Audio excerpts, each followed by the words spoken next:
Aceh Utara, seluruh kecamatan tanah luas melakukan protes terhadap peraturan Bupati Aceh Utara nomor 1 tahun 2021. Hal tersebut terlihat saat aksi yang sedang berlangsung saat ini. Mereka membentangkan spanduk bertuliskan "Gecik" beserta Imum Mukim sekecamatan tanah luas menolak Perbup nomor 1 tahun 2021 tentang tapal batas kecamatan tanah luas dengan kecamatan Payabakong.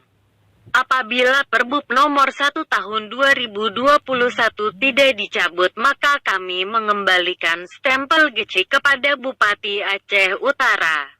Di depan kantor Bupati setempat, Senin, tanggal 8 Maret tahun 2021.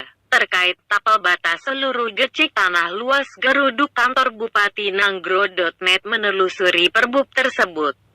Perbup yang diprotes merupakan aturan Bupati Aceh Utara tentang penentuan, penegasan, dan penetapan batas wilayah antara Gampong Pelupakam Kecamatan Tanah Luas dengan Gampong Belang Pantai Kecamatan Payabakong. Diketahui, lokasi kedua gampong tersebut menjadi tempat pembangunan proyek strategis nasional Waduk Kareto. Sampai saat ini pembangunan belum bisa dilanjutkan karena sengketa lahan untuk pembayaran tahap 3. Seperti yang telah diberitakan sebelumnya oleh media ini, bahwa pemerintah Aceh Utara menetapkan tapal batas dalam Perbup menggunakan peta topografi TNI AD tahun 1977.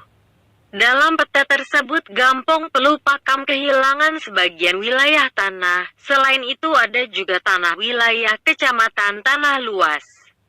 Sedangkan menurut peta pemekaran Payabakong tahun 2001 dan peta Kecamatan Tanah Luas, batas wilayah adalah sungai dan jauh berbeda dengan peta topografi TNI AD tahun 1977.